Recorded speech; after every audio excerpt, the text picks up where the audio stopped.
HPI, haut potentiel intellectuel, un terme qui fait beaucoup parler à Brive. Depuis une vingtaine d'années, le groupe scolaire Edmond Michelet a fait un choix pédagogique.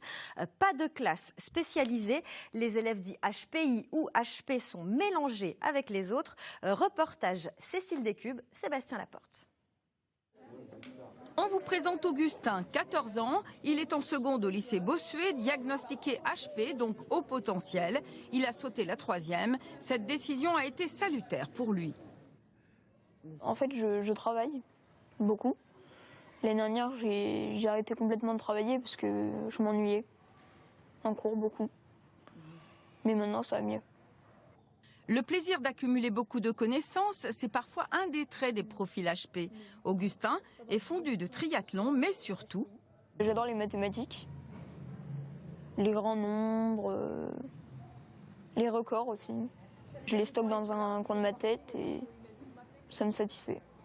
Il n'est pas dans la même classe, car dans leur groupe scolaire, on intègre les élèves HP parmi les autres. À tout juste 15 ans, Alfred a aussi sauté la 3e. Et lui, sa passion, c'est les ordinateurs.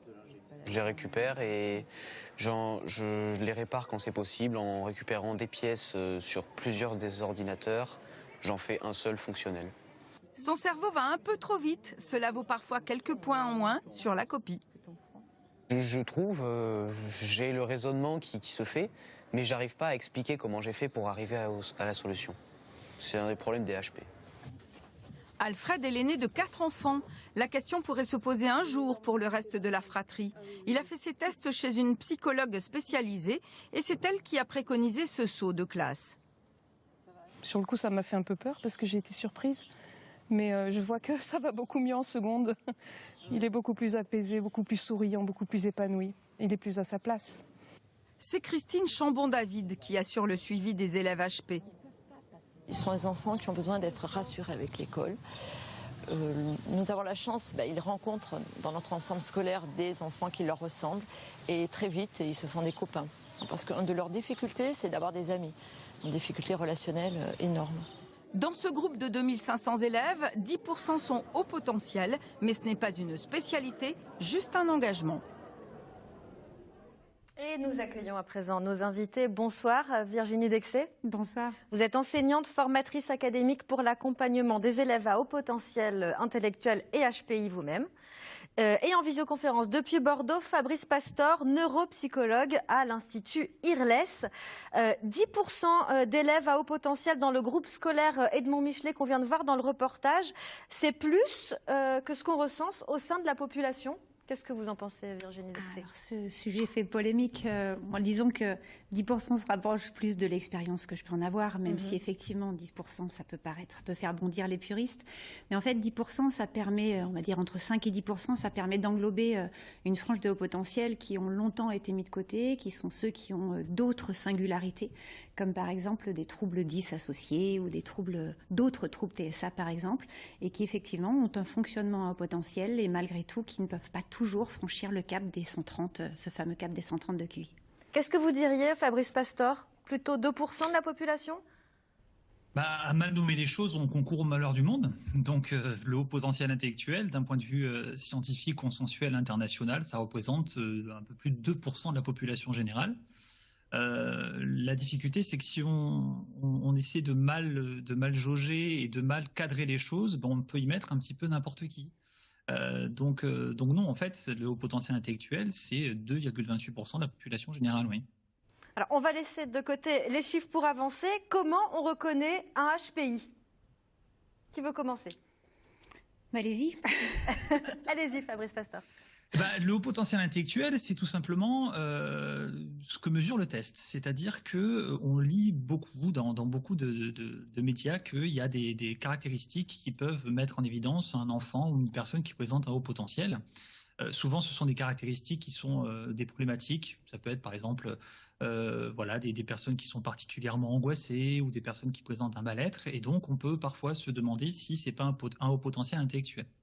En fait, la seule chose qui permet de mettre en évidence ce HPI, ça reste le test de QI, celui que vous avez montré à l'écran, notamment le WISC-5, qui est un test qui est proposé aux enfants. Pour les adultes, on propose un autre test qui est donc normé pour les adultes. Et toutes les études épidémiologiques mondiales mettent en évidence le fait que le haut potentiel intellectuel reste un élément protecteur pour les gens, puisque voilà, avoir un haut potentiel, ça aide. Mais attention, il ne faut absolument pas nier le fait qu'il y a des personnes qui présentent un haut potentiel intellectuel et qui ont des problèmes personnels. Il faut les aider, comme n'importe quelle autre personne qui présente des difficultés affectives, personnelles ou autres, ou des troubles du neurodéveloppement. Vous avez parlé tout à l'heure de troubles 10, c'est très juste. Mais il est faux de penser que c'est la majorité des gens. Ça reste une minorité de personnes, il faut les aider. Et l'élément peut-être le plus important, c'est de se dire que il ne faut pas penser que c'est à cause du haut potentiel qu'on a ces difficultés. Votre réponse, Virginie Dexé ? Alors voilà, moi ce que je souhaite, c'est qu'avant tout, ce soit pas un discours de professionnels et qu'on reste vraiment dans apporter des réponses qui peuvent aider les familles et les personnes concernées par le sujet. Alors ma perception du haut potentiel, je dirais que c'est avant tout une très forte intensité, effectivement, une très forte propension à créer des liens entre des sujets multiples, une très forte sensorialité, sensibilité, donc les deux sont souvent liés, et un besoin de sens extrême. Et je rejoins M. Pastor dans le sens où le haut potentiel est effectivement a priori un atout et vraiment j'œuvre en ce sens, j'en suis intimement convaincue et j'en ai la preuve chaque jour. Et malgré tout, il n'est pas forcément vécu comme un atout pour beaucoup de personnes à haut potentiel, parce qu'effectivement cette intensité qui reste est un élément vraiment caractéristique de la personne à haut potentiel, peut être tout à la fois déstabilisante, qu'elle peut être source de magie dans sa vie. Donc moi je considère que la personne au potentiel a la responsabilité, une espèce d'urgence à savoir comment elle fonctionne, à se comprendre et à aller bien au-delà de l'aspect intellectuel, mais également de d'autres aspects, en particulier émotionnels, relationnels, corporels et bien d'autres. Alors, avant d'aller plus loin, si vous le voulez bien, on va faire un saut dans le temps pour découvrir le quotidien du jeune Valentin, un Charentais dit surdoué dans les années 90. Valentin a 7 ans, dans sa chambre des livres, beaucoup de livres et peu de jouets. Vous ne le verrez pas avec un ballon ou sur un vélo. Ce qu'il aime, c'est les fleurs, les animaux.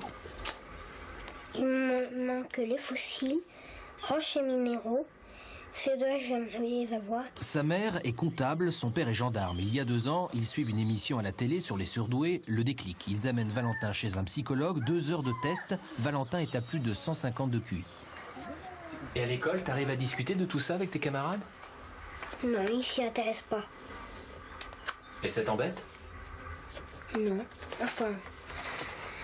Le plus souvent, je reste dans un coin et je prévois toujours un petit livre, comme ça je lis, si personne ne veut jouer avec moi.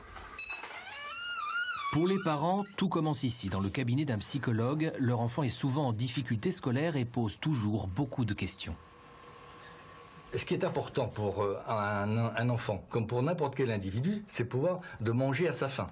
C'est donc la chose importante est de pouvoir donner une certaine somme d'informations, une certaine forme de culture à cet enfant qui va évidemment en demander beaucoup plus que les autres. La solution, actuellement, reste le saut de classe. C'est le cas pour Valentin, 2 ans d'avance. Il est en CM1. Comme Valentin, ils sont en moyenne 2 enfants sur 1000 reconnus précoces ou surdoués. Fabrice Pastor, comment vous réagissez à ce reportage tourné il y a 25 ans? Ah, c'est très intéressant. Ce qu'il faut savoir, c'est que les psychologues sont soumis, c'est pour ça qu'il y a beaucoup de fausses informations sur le potentiel intellectuel, c'est que les psychologues qui parfois écrivent des livres sont soumis à ce qu'on appelle un biais d'échantillonnage. Simplement, ça veut juste dire le fait que quand on va voir un psychologue, c'est qu'en général, il y a quelque chose qui ne va pas. Et donc, on fait des tests de QI, on se rend compte, tiens, il a un haut potentiel intellectuel. Et donc, on se dit parfois, c'est à cause du haut potentiel intellectuel que l'enfant présente telle ou telle difficulté. Non. En fait, en réalité, les personnes qui ont un haut potentiel intellectuel vont en majorité bien, n'ont pas de difficulté particulière, et donc ne consultent pas un psychologue pour faire un test de QI. Ce qui fait que, ils ne sauront pas qu'ils présentent un haut potentiel intellectuel, c'est-à-dire un QI supérieur ou égal à 130.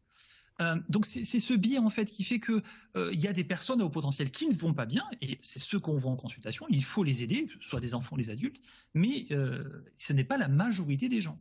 Ce n'est pas la majorité des gens, c'est ce que vous pensez aussi, Virginie Despentes? Alors moi je ne sais pas si c'est la majorité ou pas. Ce que je sais c'est qu'il y en a qui vont merveilleusement bien et c'est parfait, j'en suis la preuve et j'en ai plein autour de moi.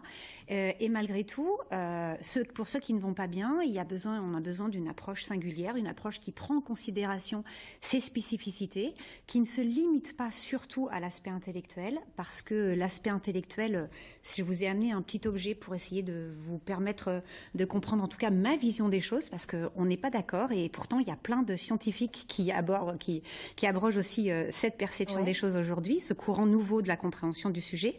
Le potentiel intellectuel, croire que ce n'est qu'une face, ça serait un petit peu comme croire que je sais faire ce Rubik's Cube à partir du moment où je sais faire une de ces faces. Or en fait, si je m'attaque aux autres faces, je vais très vite me rendre compte qu'elles sont interdépendantes. Et de la même façon, chez l'être humain et chez la personne intense également, il y a cet aspect intellectuel qui effectivement prend une place importante, mais qui ne peut pas être dissocié de l'aspect relationnel, de ce que j'appellerais l'intelligence relationnelle et l'intelligence émotionnelle, mais également de ce qu'on pourrait appeler l'intelligence corporelle et même énergétique et la compréhension de ce qu'est le monde et les réponses dont on a besoin pour vivre dans ce monde. Comme il reste très peu de temps, je vous demanderai votre réaction, Fabrice Pastor. Oui, après on peut avoir une vision générale un petit peu du fonctionnement, mais ce qu'il faut toujours retenir, c'est que le haut potentiel, c'est du cas par cas. Le haut potentiel, c'est une rapidité de réflexion, c'est un traitement de l'information qui est plus rapide, ce sont des capacités de mémoire qui peuvent être supérieures, des capacités de concentration, de raisonnement qui peuvent être supérieures. Voilà. Merci beaucoup. C'est la fin de l'émission. Merci beaucoup d'y avoir participé. Demain, rendez-vous à 18h40 pour partager un autre univers, celui des choristes de la